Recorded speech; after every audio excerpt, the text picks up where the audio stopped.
E esse ponto é um ponto que eu nunca vi na vida. Eu não sou advogado, mas eu tenho muito hábito de ler peças jurídicas. E eu nunca ouvi, eu conversei com alguns advogados, eu nunca ouvi falar numa loucura como essa que eu vi hoje.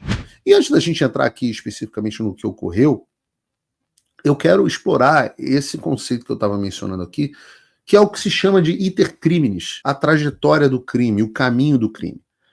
E isso é um conceito consolidado no Ocidente, né? Não é só no Brasil. A ideia do iter criminis é que o crime tem 4 fases. Ele tem a fase de cogitação, depois você tem a fase de preparação, depois você tem a execução e depois você tem a consumação. Em todo o Ocidente, via de regra, a punição de um crime só acontece a partir da execução. Então, vou recapitular. Cogitação, opa, estou pensando em dar um soco na cara do fulano de tal. A cogitação. A segunda fase é a preparação. Vou malhar, vou preparar ali, vou encontrar ele no beco, vou dar uma olhada por onde é que horas ele sai e tal. Isso é a preparação. Aí você entra na terceira fase, que é a execução, que é quando você efetivamente comete, e a quarta fase, que é a consumação. Né? Isso é todo o Ocidente, todo o direito penal ocidental, de William Blackstone para cá. Na verdade, não é nem o William Blackstone, tá? Isso é até anterior. Quando você vai na história do direito, basicamente, depois do fim do período da Inquisição, qualquer coisa que seja na fase da cogitação ou do planejamento não são punidos. Porque você não deve punir pensamento. O ato de pensar, ele não é punido. Né? Então, tem exceções, que é o caso que a preparação é por si só um crime. Né? E o que diz a lei sobre o crime contra as instituições democráticas? A Lei 14.197 de 2021 estabeleceu 2 crimes. O primeiro, de abolição violenta do Estado Democrático de Direito, e o segundo, de golpe de Estado. Em ambos os casos, a lei diz que o crime se concretiza na tentativa, ou seja, na execução. Disso decorre, portanto, que a cogitação e a preparação não constituem crime. Razão pela qual alguém só devia ser punido, por essas condutas especificamente, caso de fato venha a executar as ações que levem à concretização desse crime. No caso, a lei ainda fala que tem que haver outras 2 condicionantes, não basta executar. Você tem que executar e cumprir outras 2 condicionantes. Uma das 2 condicionantes, que é a violência ou a grave ameaça. E a ameaça não é o risco de. A ameaça é você virar e falar assim, eu vou fazer tal coisa. Isso é uma ameaça. Grave, e não é qualquer ameaça, é a grave ameaça. Então, com isso em mente, vocês têm que entender que um ponto-chave da decisão do Alexandre de Moraes fundamental, é que o próprio Alexandre estaria sendo monitorado por militares. E esse ponto é um ponto que eu nunca vi na vida. Eu não sou advogado, mas eu tenho muito hábito de ler peças jurídicas. E eu nunca ouvi, eu conversei com alguns advogados, eu nunca ouvi falar numa loucura como essa que eu vi hoje, que foi o Alexandre emitir uma sentença que trata de uma ameaça a ele mesmo. E o negócio é tão surreal que ele se refere a si mesmo na terceira pessoa, que sai da psicopatia para quase a esquizofrenia. A psicopatia já é diagnosticada, mas a esquizofrenia, ele se refere, ele fala assim, o ministro do STF, Alexandre de Moraes. Aí eu falo, mas quem está escrevendo a decisão? Não é o ministro do STF, o próprio Alexandre de Moraes.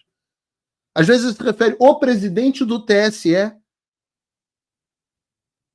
Vocês tem muita gente mais velha e gente mais nova, mas você lembra um comercial do Pelé, que o Pelé falava assim, não, esse aí não sou eu, é o Edson. Existe o Pelé, existe o Edson. o Alexandre de Moraes, ele é meio que existe o Xandão e existe o Alexandre. Quem escreveu a decisão foi o Alexandre, falando do Xandão. Eu nunca vi um negócio desse. É um negócio... E o fato da imprensa tratar isso com normalidade, o fato disso cair na mão da vaquinha da Globo News, e ela olhar que recebe direto dele, recebeu antes de todo mundo, beleza, todo mundo tem direito de ter suas fontes, seja lá o quanto que você tem que vender da tua integridade jornalística para isso, mas a pessoa recebe e fala assim, não fala assim, mas peraí, ministro, o senhor está emitindo uma decisão a respeito do senhor mesmo? Eu digo para você, chamar isso de Estado Democrático de Direito, nem no Gabão, cara.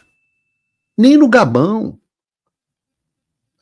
Eu digo, até ditaduras como a China, o sujeito tem um cuidado maior na questão da suspeição.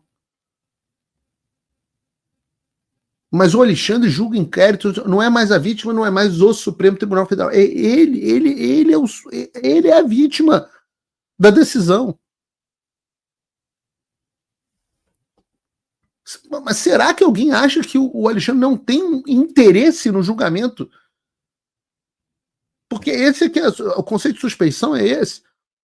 Se o julgador tiver algum interesse numa decisão, ele não pode ser imparcial.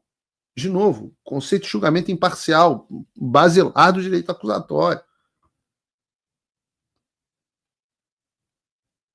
Eu não vou nem ficar fingindo que a gente tem Estado de Direito e tal, mas o cara chamar isso de Estado Democrático de Direito, tomar uma decisão dessa e dizer, não, eu estou fazendo isso para proteger o Estado de Direito, a ideia de rule of law, né? Rule of law, traduz-se como Estado de Direito. A ideia central é de que o comando, as decisões, quem rege a nação não é um autocrata. O rule of law é o contrário de rule of the king, onde o rei, um regente, decide o que é o certo. Você substitui o rule of the king pelo rule of law. Os ministros se gabam para falar do iluminismo. Essa é a conquista do iluminismo. Então, quando você fala de Estado de Direito, todo mundo vai estar subordinado a um direito. E o cara dizer que está protegendo o Estado de Direito, sendo juiz de si mesmo, porra, é um soco na cara. Eu sei que ninguém mais acredita em Estado de Direito no Brasil, eu sei que eu estou chovendo no molhado, mas eu tenho que chamar a atenção porque você não pode perder a capacidade de se indignar. Voltando à decisão, propriamente dito, o Alexandre diz que o que comprova esse plano maquiavélico, contra ele mesmo, é que em 10/12/2022, o Mauro Cid envia a seguinte mensagem ao coronel Câmara. Mas o Alexandre julga inquérito, não é mais a vítima, não é mais o Supremo Tribunal Federal. Ele é a vítima da decisão. Mas será que alguém acha que o Alexandre não tem um interesse no julgamento? Porque esse aqui o conceito de suspeição é esse. Por isso que as pessoas que podem apoiar o meu trabalho, eu sempre peço que considerem essa possibilidade. Deus abençoe o Brasil, Deus abençoe a América. Até quinta ou terça da semana que vem. Beijo.